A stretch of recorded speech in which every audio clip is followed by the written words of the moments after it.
Ecclésiastique, chapitre 36. Aie pitié de nous, Maître, Dieu de l'univers. Que tous les peuples te respectent en tremblant.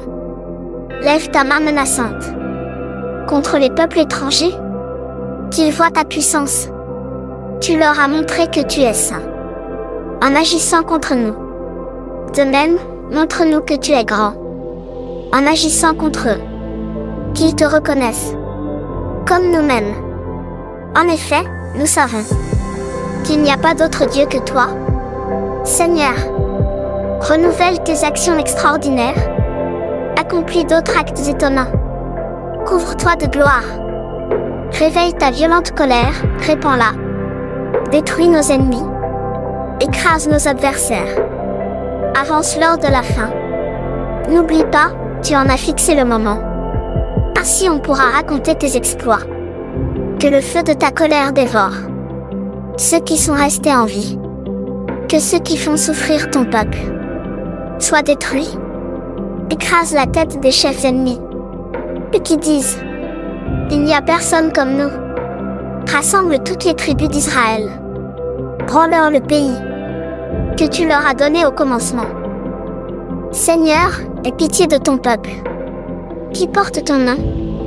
Aie pitié d'Israël, qui est pour toi un fils premier-né. Sois bon pour la ville sainte, Jérusalem, le lieu où tu habites. Remplis Sion de ta louange. Remplis ton peuple de ta gloire.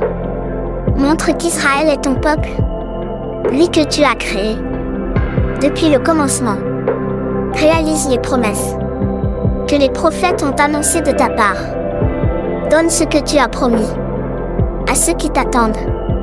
Ainsi, on verra que tes prophètes étaient dignes de confiance.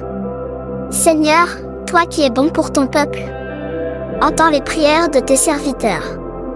Alors, sur terre, tout le monde reconnaîtra que tu es le Seigneur, le Dieu de toujours.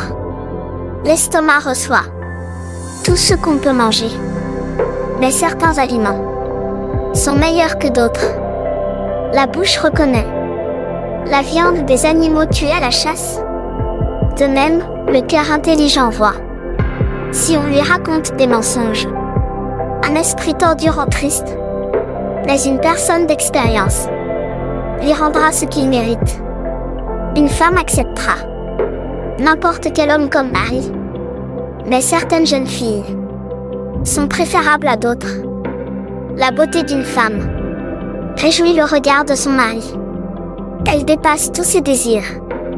Si ses paroles sont pleines de douceur et de bonté, son mari est le plus heureux des hommes.